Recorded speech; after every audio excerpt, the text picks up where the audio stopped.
नमस्कार दर्शक बंधु मु प्रदीप आपण मानक स्वागत करुच्ची आज आउ एक नुआ भिडियो तो आज आम पोस्ट ऑफिस रे थिबा सबुठारु अधिक सुध प्रदान करुवा एमिति एक स्कीम विषय आलोचना करिबा जो स्कीमटीर नाम रही सीनियर सिटीजन सेविंग स्कीम बा वरिष्ठ नागरिक संचय जमा खाता जो सीनियर सिटीजन सेविंग स्कीम रे आपण मानकु जेकोसी फिक्स डिपोजिट विषय आपण माने जदि कथा हेबे समस्त फिक्स डिपोजिट थारु ए सीनियर सिटीजन सेविंग स्कीम रो फिक्स डिपोजिट रे आपण मानकु अधिक इंटरेस्ट प्रदान करा जाय थाए जो थिरे इंटरेस्ट रेट रही 8.2% अर्थात 8.2% सुध हार रे वार्षिक हिसाब रे आपण मानकु ए सीनियर सिटीजन सेविंग स्कीम रे सुध प्रदान करा जाय। तेणु आसंतु ए सीनियर सिटीजन सेविंग स्कीम रे आपण माने केमिति अकाउंट ओपन करेंगे एवं यार कौन कौन गाइडलाइन रही कौ माने सीनियर सिटीजन सेविंग स्कीम पाई एलिजिबल हो पारे ये जो आपण माने थंबनेल रे देखिथिबे जे 20,000 टंका पर्यंत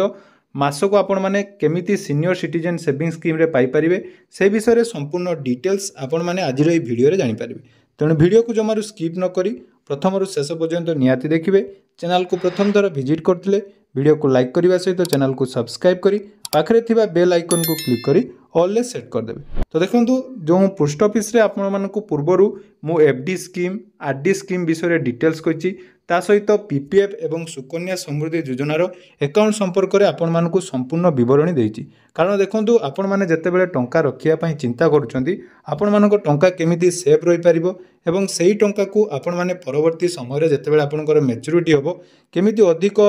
सुध मध्यम पाई परिबे से विषय रे आपण मानकु सचेतन करबा सहित पोस्ट ऑफिस सहित आपण मानकु सब बेले जुड़ी रहिया पई मु परामर्श देइताय। कारण एई पोस्ट ऑफिस होउची केंद्र सरकार द्वारा परिचालित संस्था एथिरे आपण मानको टंका जाकी 100% सेफ रही थाए एवं एथिरे आपण मानको कोनोसी लॉस होबार संभावना न थाए। तेणु पोस्ट ऑफिस रिलेटेड समस्त स्कीम रो डिटेल्स देखिया पई हमर डिस्क्रिप्शन ले गुटे प्लेलिस्ट अछि से प्लेलिस्ट को जाई मध्य आपण माने संपूर्ण स्कीम विषय रे जानि परिबे। तेणु आज जो स्कीम टी रही जोटा कि आपण मानकु कहली सीनियर सिटीजन सेविंग स्कीम आसंतु ए विषय डिटेल्स आलोचना करिबा।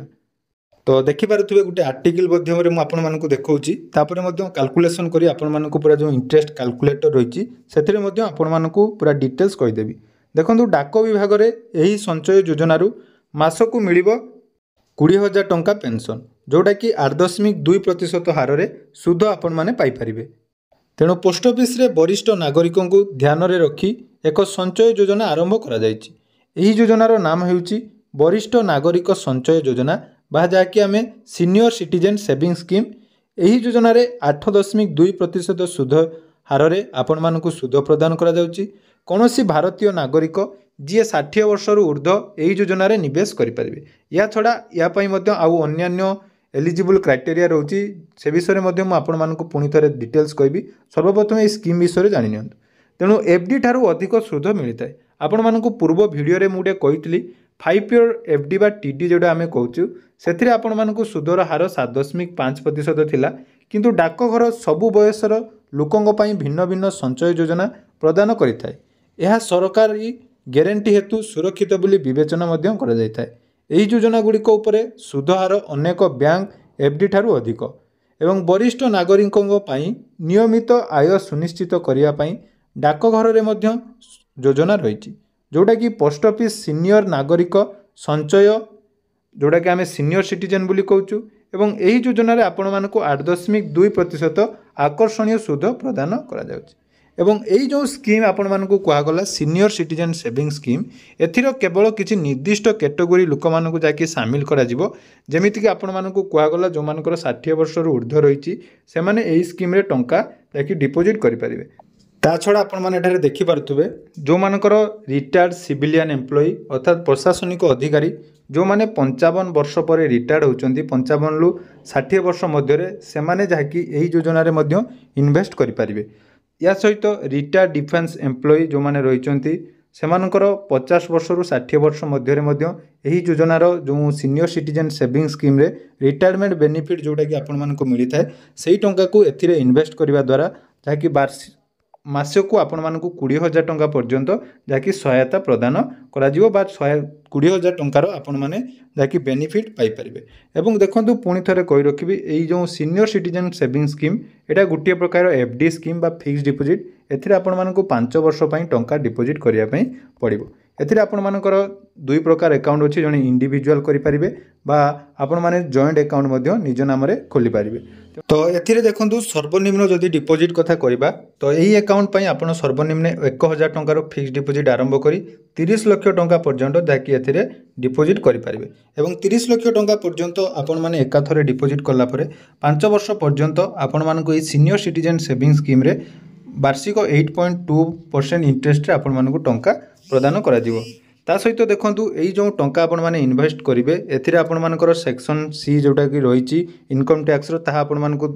एथिरे लागू रहिबो एवं एथिरे जो इंटरेस्ट आपण मानक प्रदान करा जिवो त्रैमासिक हिसाब रे अर्थात क्वार्टरली बेसिस रे 31 मार्च 30 जून 30 सेप्टेम्बर एवं 31 डिसेम्बर जोटा कि आपण मानकर सेविंग अकाउंट को ऑटोमेटिकली ताकि ट्रांसफर हो जिवो। एबे देखंतु एई जो अकाउंट टी आपण माने ओपन करिवे ई अकाउंट ओपन करिया पई हेले आपण मानकर कोन थिबा दरकार जोटा कि आपण मानकर डॉक्यूमेंट हिसाब रे केवल आधार कार्ड एवं आपण मानकर पैन कार्ड थिबा निहाती दरकार। आधार कार्ड पैन कार्ड नहीं आपण माने एई अकाउंट टी जॉइंट अकाउंट बा आपण माने इंडिविजुअल मध्य अकाउंट खोली पारिबे। एबे जो 20,000 टंका आपण मानकु कहली जे 20,000 टंका केमिति पाई पारिबे देखंतु एई स्कीम टी हुए तो आपण मानकु टिके अलग लगी पारे कारण देखो यहाँ 60 वर्ष जेहेतु senior citizen saving scheme normal लोक मैंने जदि करने चाहिए यहाँ 60 वर्ष अधिक हेल्ले करेंगे। ता सहित एथिरे केवल रिटायरमेंट बेनिफिट जो मैंने पाउछंती तांको पई बहुत सुंदर स्कीम कारण रिटायरमेंट समय आपण मानकु जो गाटी जो भी टंका मिलता है आपण मानकर 30 लाख टंका जदि एठारे आपण माने इन्वेस्ट करछंती ताले देखंतु कैलकुलेशन हिसाब रे म आपण मानकु देखै दउची आपण मानकर जाकि क्वार्टरली प्लेबल रहिबो 61,419 तो से 61,419 टंका 3 मास को थरे जदि आम हिसाब करवा ताले आपण माने पाखापाखि 20,000 टंका पाइबे। एथिरे आपण मानकर टीडीएस जाकि 10% कटिजिवो ताले 55,350 टंका आपण मानकु मिलिबो अर्थात जदि आम मास को देखिबा ताले मास को आपण मानकर पाखापाखि 18,000 समथिंग पाइजिबे। तेणु 18,000 टंका आपण माने मास को जाकि गोटे पेंशन आकार में पाइबे किंतु सबुठारु इंपोर्टेंट कथा है एथिरे आपण मानकु हेवी अमाउंट इन्वेस्ट कले आपण मानकु जाकि भलो ये मिल पार जेहेतु गोटा रिटायरमेंट बेनिफिट तेणु आपण मैंने चाहिए एथिरे इन्वेस्ट करेंगे। 1 लाख टंका उपर से भाई आपण मैंने देखुए एथिरे 1 लाख टंका उपर आपण मानकु कोनोसी भी चार्जेस लागोनी जोटा कि टीडीएस आम कहूँ तेणु टीडीएस रूल अनुसार आपण मानकर जदि एक्सेस टंका इन्वेस्ट करछंती आपण मानकु एठी जाकि दवापाई पड़िबो। तेणु आपण मैंने देखिपारे जो सीनियर सिटीजन सेविंग स्कीम बा वरिष्ठ नागरिक संचय योजना जो थे आपण मानकु इंटरेस्टेड 8.2 हिसाब रे आपण माने